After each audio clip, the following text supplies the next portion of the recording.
अच्छा देखिए हमारे पास ये 2 लाइन्स गिवन है।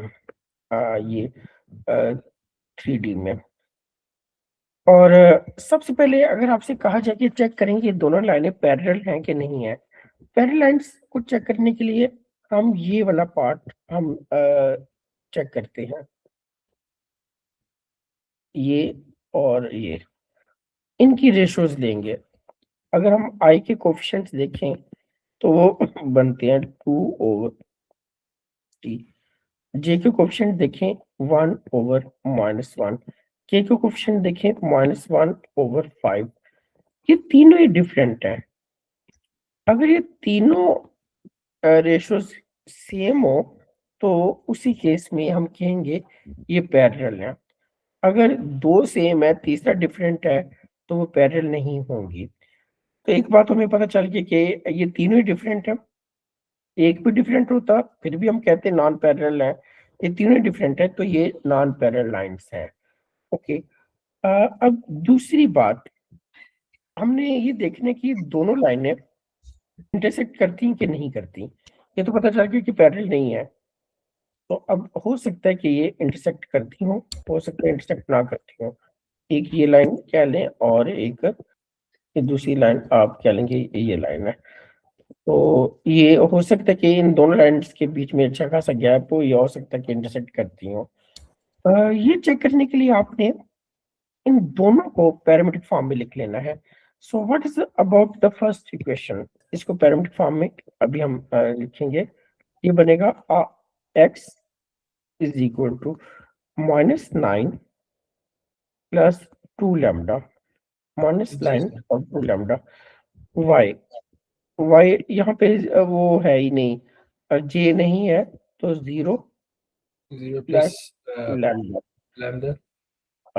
ठीक है, और z हमारे पास आ जाएगा 10 माइनस लैम्डा। ये हमने इसको पैरामीट्रिक फॉर्म में लिख लिया है।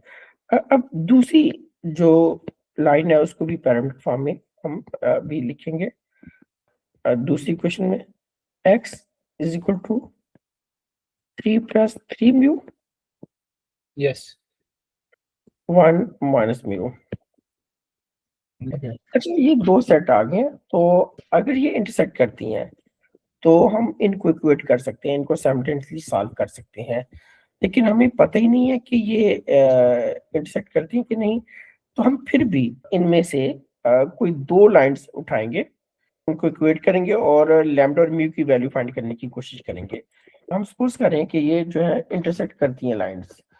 तो उसके लिए हम इस सेट को इक्वल रखते हैं इसके, ये x और z की वैल्यूज़ हैं। जब हम इनको इक्वेट करेंगे उसके x को उसके x के को रख दिया, उसके y को उसके y के को रख दिया। So you have 3 equations. इन तीनों इक्वेशंस में से कोई 2 इक्वेशंस आपस में हम उनको उठाएँगे और उनको साइमल्टेनियसली सॉल्व कर लेंगे। यस, ये पहली 2 हम लेंगे। जब हमने पहली 2 इक्वेशन लेनी है तो तीसरी इक्वेशन को अपनी कैलकुलेशन में बिल्कुल भी यूज़ नहीं करना, इस बात का ख्याल रखना है। लैम्डा और म्यू की वैल्यू के लिए सिर्फ 2 इक्वेशन को यूज़ करना है और तीसरी को नहीं यूज़ करना। Here the value of lambda वो हमें पता है कि वो आपके पास 1 माइनस म्यू है। इसको सब्स्टिट्यूट कर दें पहली इक्वेशन में। पहली इक्वेशन आपके पास -9 प्लस 2, और ये लैम्डा की वैल्यू यहाँ पे हम लिखेंगे 3 प्लस 3 म्यू। तो ये लैम्डा की वैल्यू जो आपके पास है 1 माइनस म्यू को आपने यहाँ पे पुट कर दिया। इसको सॉल्व करते हैं। माइनस म्यू और -9 plus 2 minus 2 mu, 3 plus 3 mu. तो -9 ये -7 हो जाता है और -3 इसको इस तरफ ले आए। 3 म्यू प्लस 2 म्यू। तो अगर आप देखें तो यहाँ से आपके पास म्यू की वैल्यू आ जाती है -10 is equal to 5 mu, and from here you can say that mu is equal to -2। ये हमारे पास म्यू की वैल्यू आ गई है। इसी वैल्यू को ऊपर वाली इक्वेशन में पुट कर दें। यही वैल्यू आपको बता देगी लैम्डा की वैल्यू भी।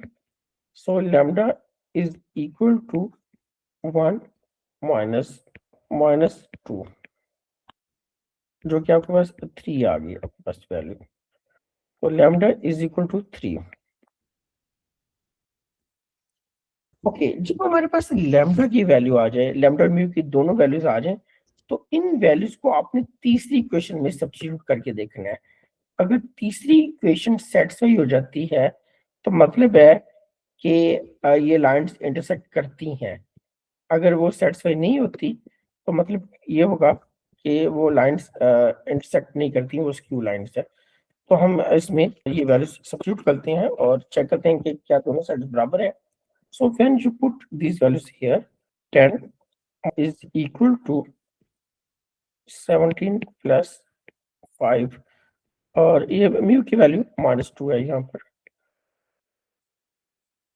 Okay, so you can see that it is 7 और इस तरफ भी 7, दोनों साइड बराबर आ गई हैं। It's mean line do intersect. अगर ये इक्वल ना आती तो हम कहते कि वो line do not intersect, lines do intersect. अच्छा, अब हमें ये तो पता चल गया कि लाइन इंटरसेक्ट करती हैं, तो वो पॉइंट ऑफ इंटरसेक्शन क्या है उन लाइंस का?